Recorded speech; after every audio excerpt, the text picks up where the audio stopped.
തെരുവീഥികളിൽ മുഴുവൻ രക്തത്തിൽ കുളിച്ചു കിടക്കുന്ന മൃതശരീരങ്ങൾ, അങ്ങിങ്ങായി നിലയ്ക്കാത്ത വെടിയൊച്ചകൾ, ജീവൻ രക്ഷിക്കാൻ കിടങ്ങുകളിൽ അഭയം തേടുന്ന കുടുംബങ്ങൾ, 2 സൈനിക നേതാക്കളുടെ അധികാര വടംവലിയിൽ ഇല്ലാതായിക്കൊണ്ടിരിക്കുന്ന സുഡാനെ കുറിച്ചാണ് പറഞ്ഞു വരുന്നത്.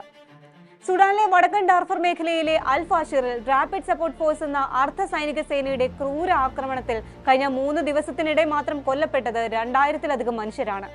അവിടെ നിന്നുള്ള അതിജീവിതർ അന്താരാഷ്ട്ര മാധ്യമങ്ങൾക്ക് നൽകിയ പ്രതികരണങ്ങൾ ഞെട്ടിപ്പിക്കുന്നതാണ്. വിശദമായി നോക്കാം. സ്വാഗതം ഇൻഡെപ്തിലേക്ക്.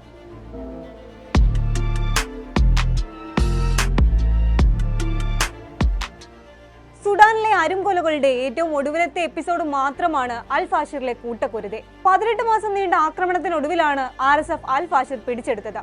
അതിനുശേഷം അവർ നടത്തിയ ക്രൂരതയെ വംശഹത്യ എന്നാണ് സുഡാൻ ഡോക്ടേഴ്സ് നെറ്റ്വർക്ക് വിശേഷിപ്പിച്ചത്. ഏകദേശം 12 ലക്ഷം മനുഷ്യർ കഴിഞ്ഞിരുന്ന അൽ ഫാഷിർ കഴിഞ്ഞ 18 മാസക്കാലമായി RSFന്റെ ഉപരോധത്തിലായിരുന്നു. ഭക്ഷണം, മരുന്ന് പോലെയുള്ള അടിസ്ഥാന ആവശ്യങ്ങൾ പോലും അവർക്ക് RSF നിഷേധിച്ചിരുന്നു. കാലിത്തീറ്റയെ ആശ്രയിച്ചാണ് അൽ ഫാഷിറിലെ വലിയൊരു വിഭാഗം മനുഷ്യർ കഴിഞ്ഞിരുന്നത് എന്നാണ് റിപ്പോർട്ടുകൾ. രാജ്യത്തിന്റെ പടിഞ്ഞാറൻ മേഖലയിൽ നിയന്ത്രണം ഉറപ്പിച്ചിരുന്ന RSFന് അവരുടെ ആധിപത്യം പൂർണ്ണമാകണമെങ്കിൽ വടക്കൻ ഡാർഫറിന്റെ തലസ്ഥാനമായ അൽ ഫാഷിറിന്റെ നിയന്ത്രണം അത്യാവശ്യമായിരുന്നു. അതിന്റെ ഭാഗമായിട്ടായിരുന്നു ഉപരോധവും നിരന്തര ആക്രമണങ്ങളും. ആ ലക്ഷ്യം കൂടി പൂർത്തിയായതോടെ പടിഞ്ഞാറൻ മേഖലയിലെ RSF ആധിപത്യം പൂർണ്ണമായിരിക്കുകയാണ്. അതോടെ സുഡാൻ ആംഡ് ഫോഴ്സ് നിയന്ത്രിക്കുന്ന കിഴക്കൻ മേഖലയും വിമതസേനയായ RSF നിയന്ത്രിക്കുന്ന പടിഞ്ഞാറൻ മേഖലയുമായി വിഭജിക്കപ്പെട്ടിരിക്കുകയാണ് സുഡാൻ. വീണ്ടും ഒരു വിഭജനത്തിലേക്ക് രാജ്യം നീങ്ങുകയാണോ എന്ന ആശങ്കയും ഇതിന് പിന്നാലെ ശക്തമായിട്ടുണ്ട്. അൽ ഫാഷിറിന്റെ നിയന്ത്രണം കൈക്കലാക്കിയ RSF കൊടിയ ആക്രമണങ്ങളാണ് അവിടെ നടത്തിക്കൊണ്ടിരിക്കുന്നത്. കൂട്ടക്കൊലയും ലൈംഗികാതിക്രമങ്ങളും ഒക്കെ RSF ഈ മേഖലയിൽ നടത്തുന്നതായിട്ടാണ് റിപ്പോർട്ടുകൾ സൂചിപ്പിക്കുന്നത്.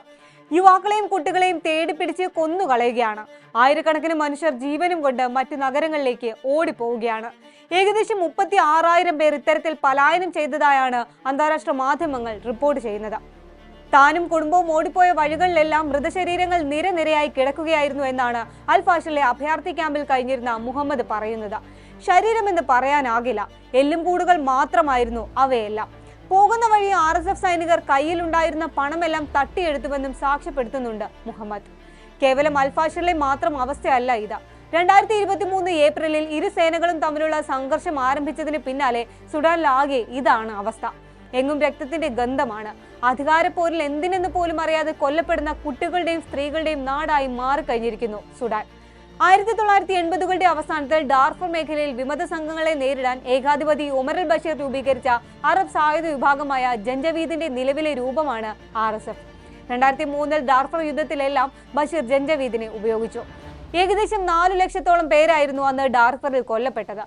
പിന്നീട് 2013 ഒമർ അൽ ബഷീർ തന്നെ ജഞ്ചവീദിലെ അംഗങ്ങളെ ഉപയോഗിച്ച് RSF എന്നൊരു അർദ്ധ സൈനിക സേന രൂപീകരിച്ചു.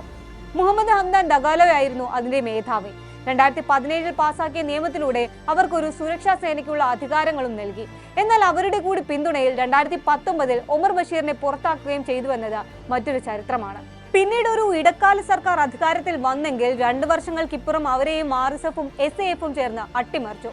തുടർന്ന് ഇരു സംഘങ്ങളുടെയും മേധാവിമാർക്കിടയിൽ ഉടലെടുത്ത അധികാര തർക്കമാണ് നിലവിലെ ദുര്യോഗത്തിലേക്ക് സുഡാനെ തള്ളിയിട്ടത്.